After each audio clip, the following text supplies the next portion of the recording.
Hoy les vamos a ofrecer una entrevista con Ana María La Justicia. Ella es una de las mujeres más interesantes, más optimistas y más llenas de vida de nuestro país. A Ana María La Justicia la conocerán con toda seguridad la mayoría de nuestros oyentes. Ella es química y nutricionista. Es la gran defensora del magnesio como fuente de beneficios para la salud y, sobre todo, es una gran mujer. Tiene 90 años, una vida apasionante y muchos proyectos por delante. Doña Ana María La Justicia, estamos encantados de que comparta con nosotros parte de su tiempo. Bueno, muy amable. Usted estudió ciencias químicas, ¿verdad? Mi formación es química y yo terminé la carrera el año 47 en Madrid. Estudié en Madrid la carrera de química. Entonces no había la de bioquímica, pero la de química, pues, como digo yo, es más fundamental. Y en los años 47, en ese año, usted era de aquella época que había que pedir, la mujer tenía que pedir permiso a sus padres para poder estudiar, creo, ¿no? Bueno, entonces en mi casa eran muy, por decirlo así, muy avanzados. Precisamente mi abuela era una mujer, mi padre ya había muerto cuando yo tenía 13 años, y cuando yo acabé el bachillerato quería estudiar ciencias naturales. Y mi abuela, que era una mujer muy lista, me dijo: Ana Mari, si estudias ciencias solo podrás ser profesora, si estudias química podrás trabajar como profesora y en la industria química. Y fue ella casi la que me obligó a estudiar química. Y le estoy, la verdad, muy agradecida porque, claro, química es todo. Tenemos que decir que Ana María La Justicia, nació en 1924, o sea que usted tiene ahora 90 años. Sí. 90 años. Sí, ¿Cuántas sí. cosas ha vivido, no? ¿Qué cosas recuerda con más cariño? Pues con más cariño a mi padre, a mi abuela y, claro, luego pues mis hijos y, en fin, pues lo que es la familia. Y luego también a mis profesores. Yo tuve la inmensa suerte de tener unos profesores magníficos en la universidad, porque claro, estas ciencias, tú puedes estudiar historia o arte un poquito por ti sola, con un libro, pero estas ciencias, si tienes un buen profesor, entiendes las cosas, y si el profesor no es bueno, yo me imagino que debe ser muy duro. ¿Y qué cosas recuerda, digamos que con más desagrado de su vida, de su larga vida? Con más desagrado por las cosas negativas, las enfermedades en la familia, pues estos problemas, la muerte de los seres queridos y las enfermedades, sobre todo pues en los hijos. A mí se me murió el hijo mayor con 33 años, iba en un globo que estaba, por decirlo así, bastante gastado, había tenido un letrero y bueno, cayó con 33 años, mi hijo mayor murió. Y en fin, pues estas cosas son en las que procuro no pensar, porque siempre digo: Ana Mari, mi abuela me llamaba Ana Mari, siempre digo: Ana Mari, las cosas tristes no son buenas para la salud. Entonces yo procuro, siempre digo, no me puedo permitir el lujo de sufrir. Y en consecuencia procuro no pensar nunca en las cosas negativas, sino, como digo, todavía tengo vida por delante al parecer, pues mirar para adelante y seguir estudiando. Ahora, más que estudiando, lo que hago es consultar las dudas que tengo. Cuando sale una novedad, pues estudiar la novedad, pero vamos, todavía tengo que seguir estudiando y aprendiendo, y soy consciente de eso y pues pienso así. Me llama la atención cuando ha dicho que no se puede permitir el lujo de sufrir. Bueno, les parece muy fácil así dicho, pero... Mira, se aprende. Sí. Se aprende a no pensar en las cosas. Mira, cuando nosotros éramos pequeñas, estábamos en colegios de monjas, yo estuve con monjas hasta los 22 años, entonces que todo era pecado y los pensamientos eran pecado y todo era pecado, pues te acostumbrabas, pues claro, a no tener malos pensamientos. Y entonces quizá yo aprendí entonces a no tener malos pensamientos, y para mí el recordar las cosas tristes es un mal pensamiento, y procuro no permitirme ese lujo de pensar en estas cosas. Usted nació en Bilbao. Sí, en Bilbao. Soy de Bilbao, mi padre y mi madre son de Bilbao. Cuando conoció a su marido, por cierto, ¿su marido vive? No, falleció hace 3 años. Cuando conoció a su marido, usted ya era química.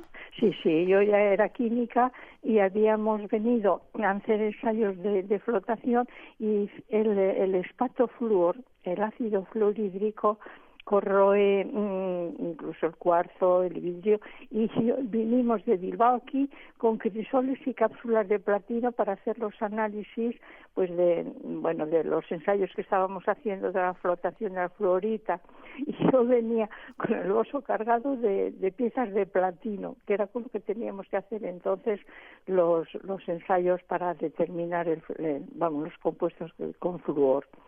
Sí, era una cosa muy especial. Precisamente, fíjate, esa mina, sin saber para qué, la compraron pues una sociedad de Bilbao en la que había alemanes, porque Hitler, cuando llegó a los Pirineos, pedía espatofluor, y el espatofluor era para obtener el uranio 235 por difusión en forma de hexafluoruro de uranio. Es decir, los alemanes pedían flúor a España en realidad para hacer la bomba atómica. ¿Y qué opinaba usted de todo esto cuando pedían estos materiales para fabricar No, entonces no sabíamos para qué. Nosotros, los alemanes les interesaba el espatofluor, pero entonces nosotros no teníamos ni idea para qué era. Ahora, luego sabíamos. O sea, cuando yo ya trabajaba en la empresa, sabíamos que se exportaba a Japón, que supongo que iba para Fukushima, entre otras, y también para Estados Unidos. Por aquella época, doña Ana María, su mala salud ya tenía artrosis, ¿verdad? Sí, yo tenía artrosis. Yo empecé con artrosis muy joven, porque claro, en Madrid viví muchos años comiendo muy mal, sobre todo el desayuno. Prácticamente no desayunábamos porque las pobres monjas no había entonces ni leche, ni pan, ni nada. Yo fui a Madrid en el año 39, recién acabada la guerra. Y luego estudié, pues fíjate, acabé la carrera el año 46, que todavía había cartillas de racionamiento. O sea que, claro, comíamos muy mal porque no había comida, y sobre todo los desayunos, la comida y la cena, por decirlo así, eran pasables, pero no desayunábamos y comíamos a las 2 del mediodía. Bueno, digo no desayunábamos, quiero decir que nos daban un agua con unos polvos que eran como un aguachirles, y un pan que no era pan, era como un trocito de una cosa amarilla y dura, y con eso teníamos que estudiar y vivir. Y claro, y luego además tengo un problema, que de pequeña tuve una caída de culo, vamos a decirlo con claridad, aprendiendo a patinar. Y claro, eso luego me he enterado de mayor, y tengo dos vértebras desplazadas, la quinta lumbar entrada y la cuarta cervical salida. Además tenía un déficit de magnesio muy grande. Esa artrosis fue lo que provocó que usted se pusiera a estudiar dietética, ¿no? Exactamente.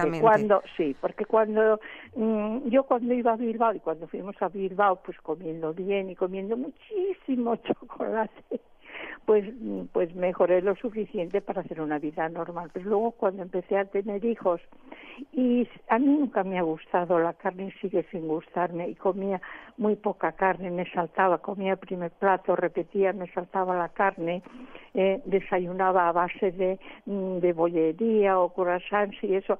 O sea, entre que empecé a tener hijos y seguía comiendo bastante mal, pues entonces, claro, la artrosis ya empezó a salir fuerte, y entonces puedes recorrer médicos. Vas a uno, a otro, y te dicen el cartílago gastado no se regenera jamás, y afortunadamente eso no es cierto. Y lo que pasa es que tiene un turnover, o sea, un recambio larguísimo que dura años, Uh-huh. Y entonces, entre otras cosas, uno de los médicos me dio cortisona para la artrosis, que es una barbaridad.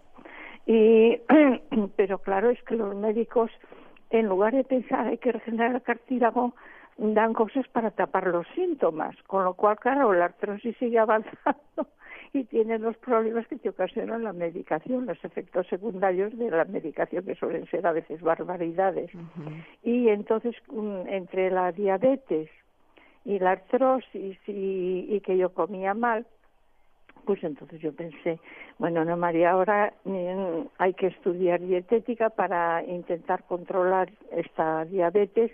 Yo pensé, a ser posible sin medicación. Y sí, afortunadamente pude estudiar. Y claro, afortunadamente, ya te digo, como tenía la formación de química y sabía bastante de agricultura, porque mi marido era agricultor, yo me pasé 24 años estudiando agricultura.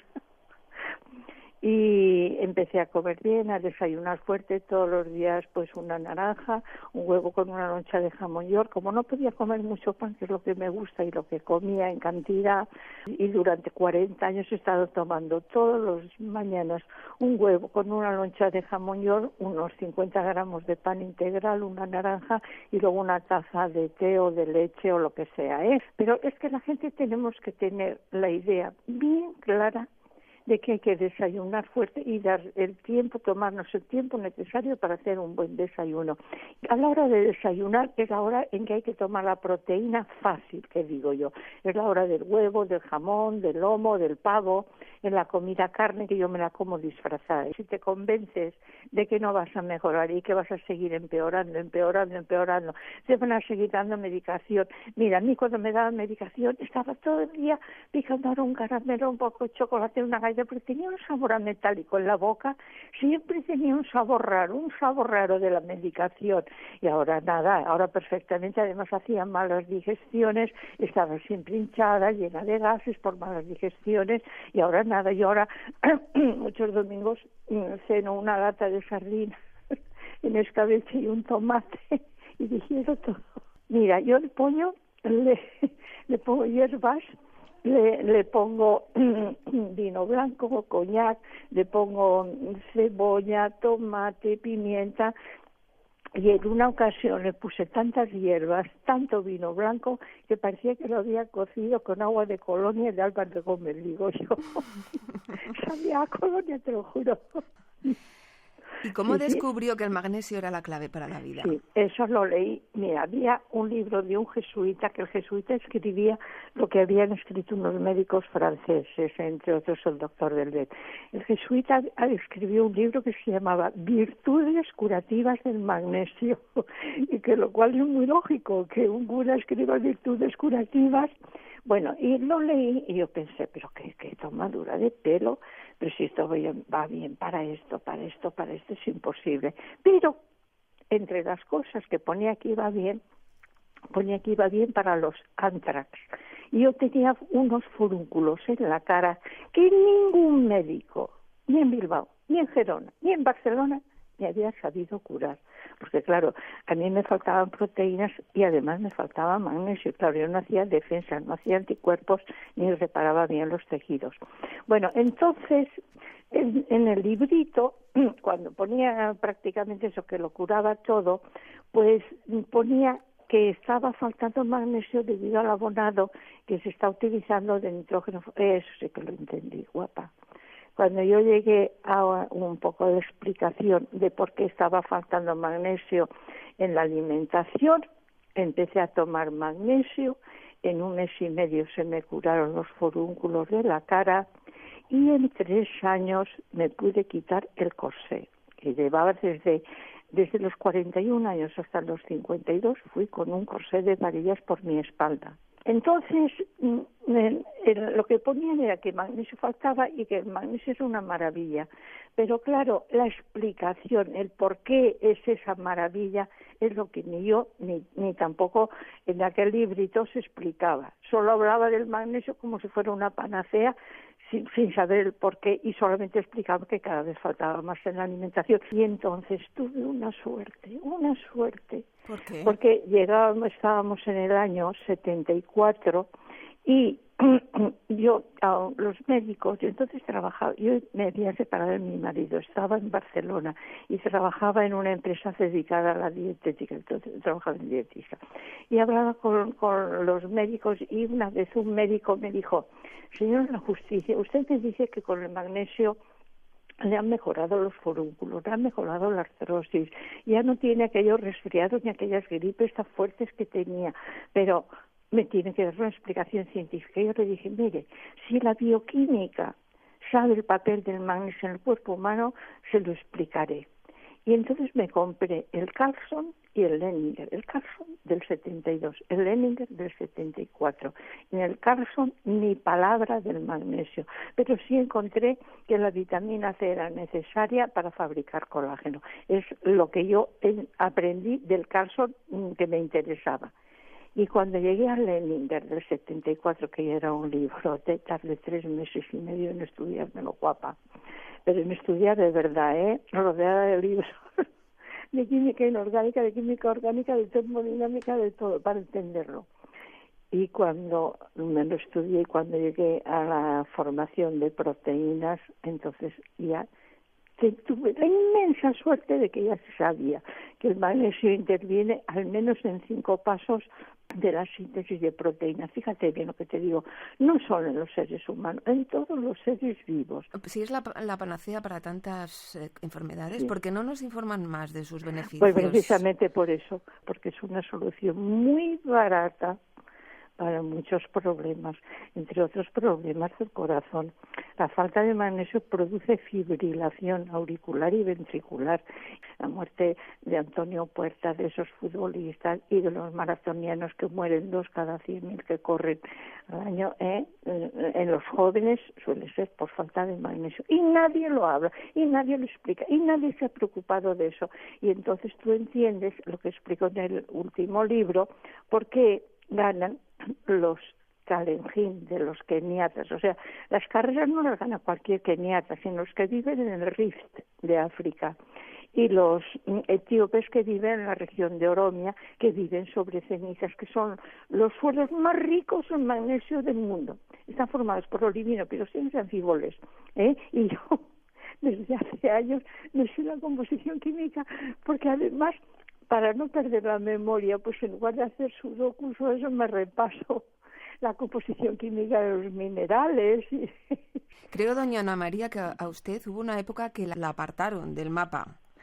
Bueno, ¿Quién fue y por qué? Bueno, aquí cuando yo empecé a explicar esto y vino un médico de Estados Unidos que escribió un libro y empezó.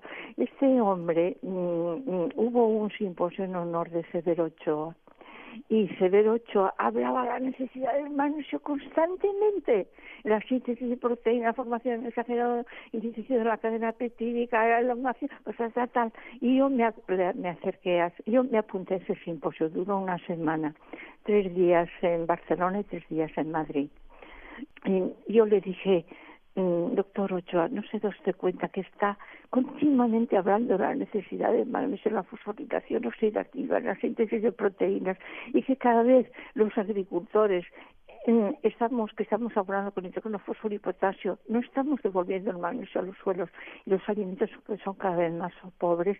Y como era sabio, me dijo, mire, yo de eso no entiendo. La gente que sabe, no sabe lo que no sabe.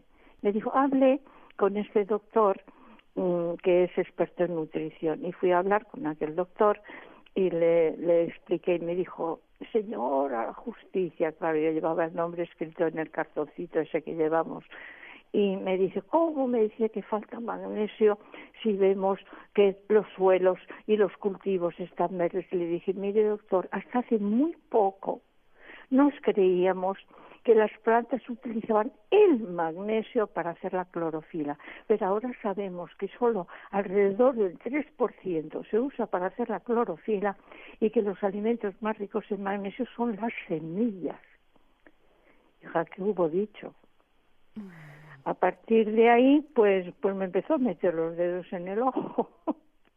Y hubo también un debate, y él escribió en un libro, y en la página 132 hablaba que el magnesio no resolvía todos los problemas que personas irresponsables nos quieren hacer creer. Yo era responsable, y de mí hablaban también en esa página, me llamaban indocumentada. Yo tenía que participar en un congreso que había de estudios avanzados en Valencia, estaba ya en el programa, y este hombre consiguió que me borraran del programa, que no participara en ningún debate, que no saliera, que tal. pues así he estado, por decirlo así, en la oscuridad, pues casi 20 años. Lo cierto es que ahora todo el mundo conoce el magnesio. ¿Quién no, ¿quién no ha oído hablar del magnesio o lo consume? El magnesio y el colágeno de Ana María la Justicia. Y usted a sus 90 años es además empresaria. ¿Cómo se lleva tanta responsabilidad? Bueno, en realidad la empresa no la llevo yo, la empresa la lleva un hijo mío y en realidad yo lo único que hago, yo soy estudiosa, sí. Una pregunta diferente. ¿Cómo ve usted a la mujer del principios del siglo XXI?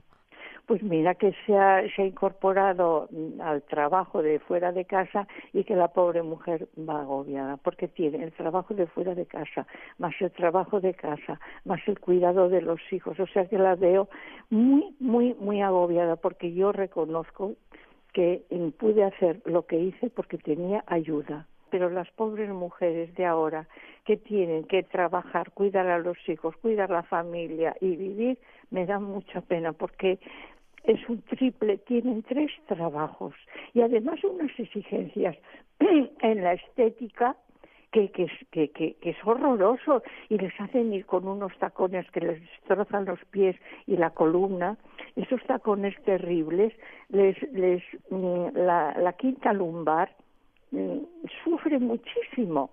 La mujer del siglo XXI, más liberada, gana su dinero, pero una vida durísima. Y bueno, claro, ¿cuál ha sido la solución? Al menos no tener hijos. Y por eso ahora las mujeres no tienen hijos o los tienen de muy mayores y es lo que está sucediendo. O sea, se defienden así, no teniendo hijos. Y una pregunta más. Usted como gran estudiosa que es, ¿qué piensa de cómo se está gestionando esta crisis del ébola en nuestro país? No tengo datos suficientes, pero parece que fueron demasiado optimistas creyendo que estábamos preparados para traer gente y que no nos contagiásemos. Yo creo que hay que tener en cuenta que en España las cosas todavía, desgraciadamente, se hacen verdaderas chapuzas.